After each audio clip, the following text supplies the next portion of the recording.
This is lesson number 7 for our building of automated stock price prediction dashboard with Python and Streamlit.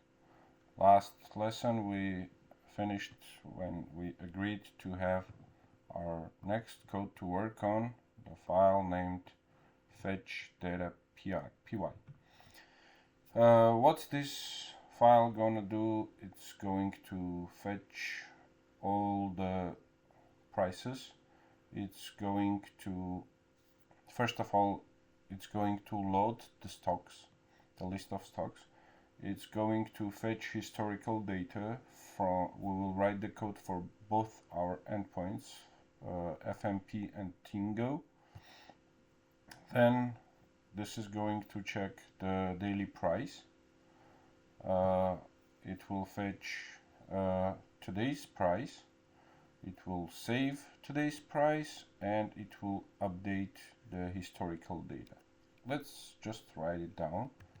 For each of those actions we will need the separate methods, and we will cover them as much as we can during one lesson. I don't want this to become a boredom for you and not have like 1 hour sessions, so I will limit the time for one lesson to 20 minutes the most.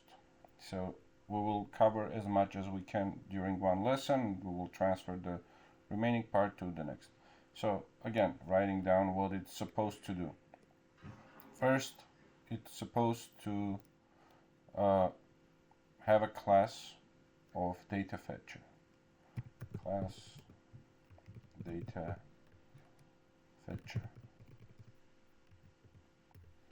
The methods that we are going to have, it's init. Next method that we are going to do, it will be load stocks. It will be self, and this should return the list of strings as our stocks.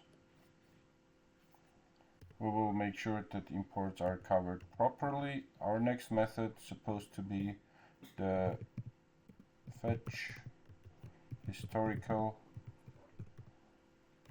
data from FMP, and for this method we will need again self, the symbol which will be a string, days, how many days we are going to get data for, which will be integer and by default equal to 365. We're going to get the data for year, and it will return optional PD data frame.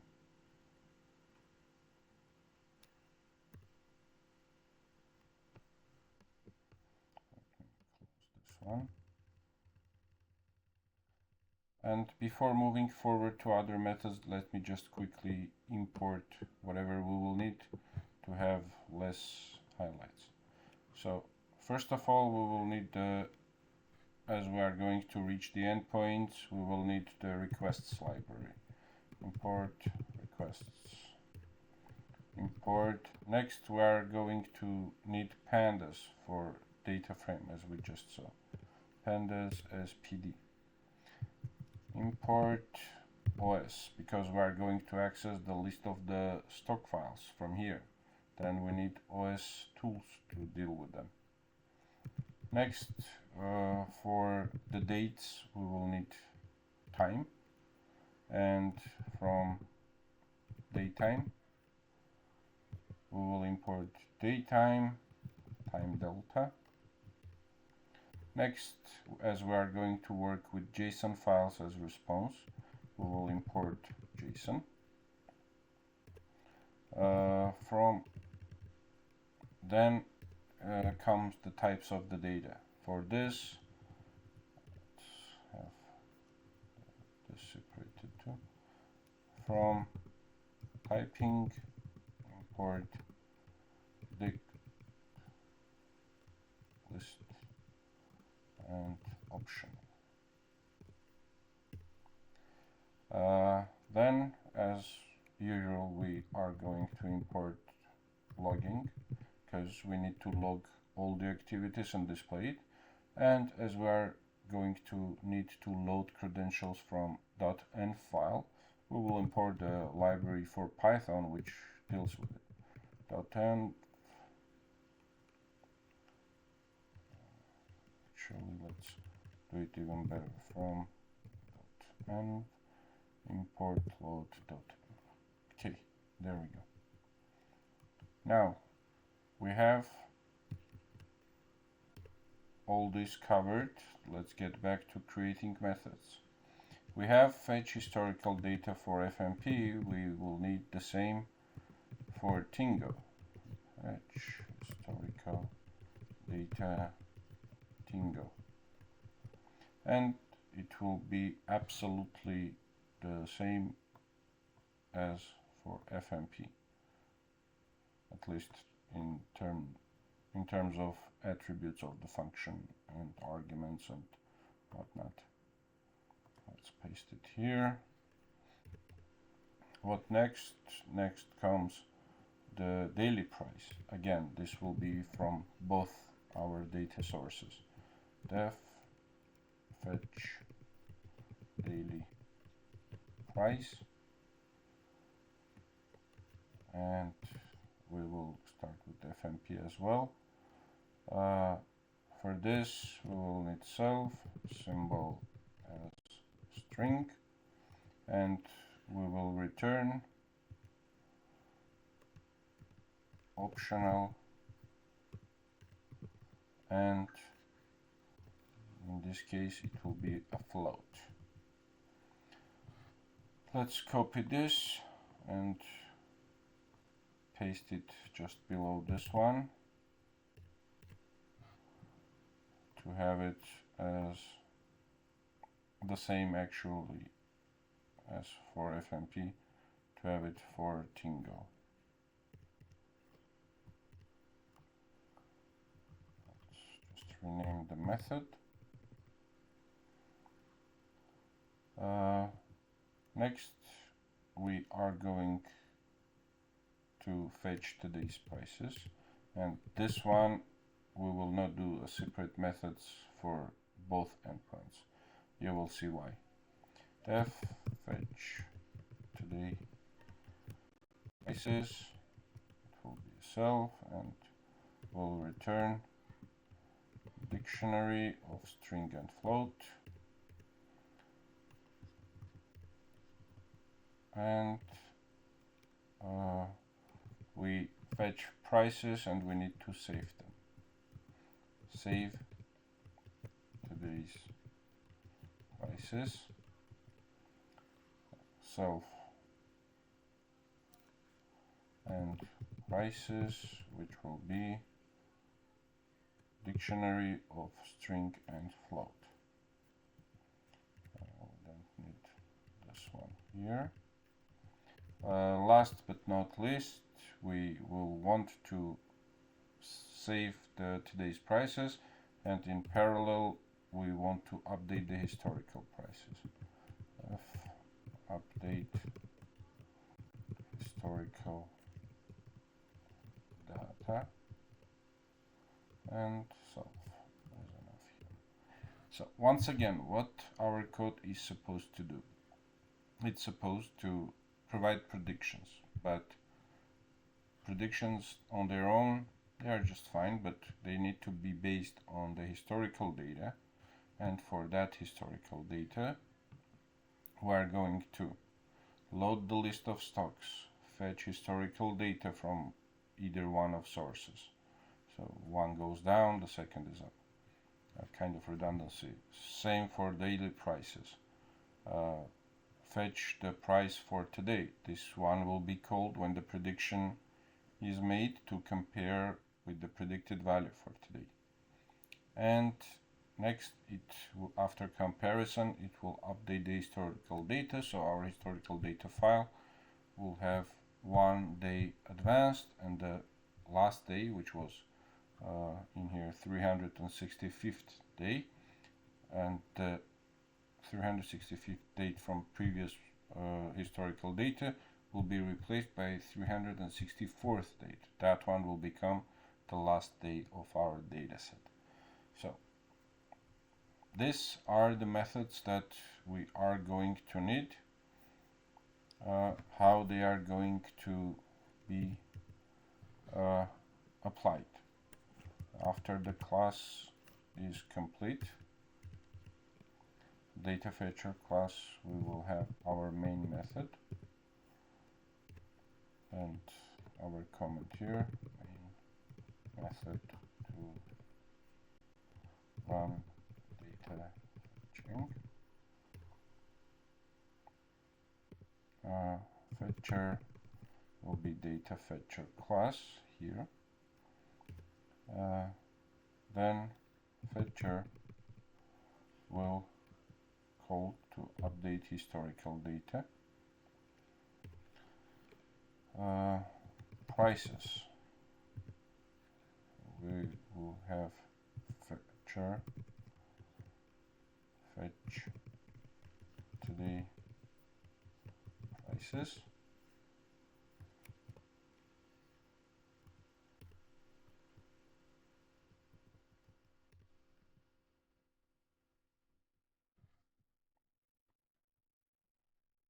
And fetcher save today prices, and we will provide their prices as an argument. At the end, it will show something on logger file, logger info data successfully, and here if main equals main,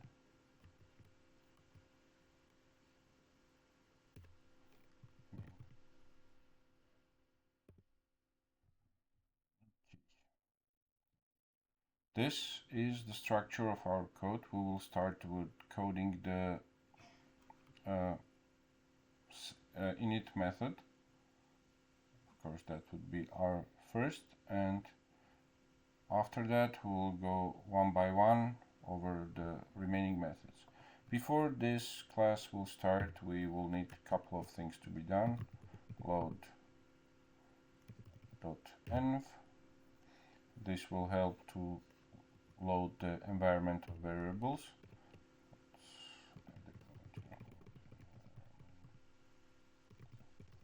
Variables. .env file.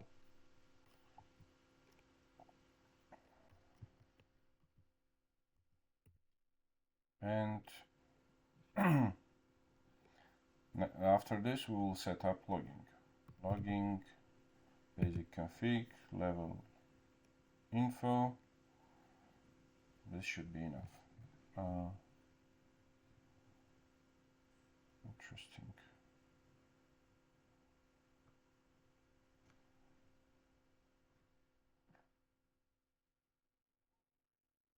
Okay. I suggest we pause here for today, and we will continue with init method, or let's even close it for within this session. So here what we are going to do, we are going to configure API for, we started with FMP, let's have it for FMP. Self FMP API key OS FMP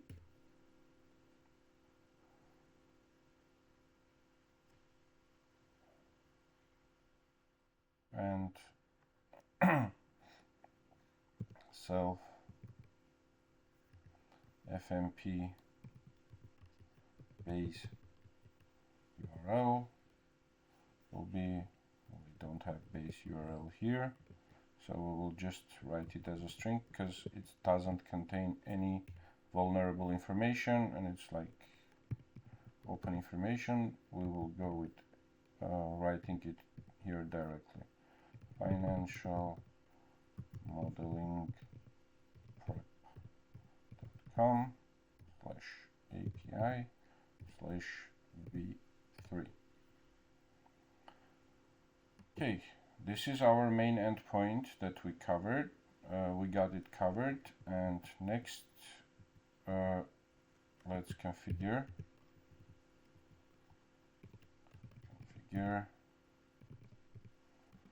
API for Tingo. Self Tingo API key and self Tingo base URL. Let me edit this one. This will be API tingo.com /Tingo, and the endpoint is named daily. We are going to load the data directories and write variables for that. Self historical directory equals to data /historical and self daily results directory will be data daily results. Our data directories are set, so this is where the historical data will be saved. Where is it? Here it is. And our daily results of prediction and stock files will go into the daily results folder. Let's add comment here. Set up folders for data. And we can add check to ensure that the directories exist, or we can even skip it. Let's just have it just in case. Let's make dir self historical dir exists okay, true, and let's make dirs and make sure they exist. So if this directory does not exist, our comment here will make sure that it exists and will create it. And here this is safety check, which tells that even if it exists, it's okay. So this was all which I planned for today. Next session we are going to work on load stock, and if we will succeed, we will go over fetching code for both our data sources. Stay tuned, and we'll meet at the lesson number 8. Thank you.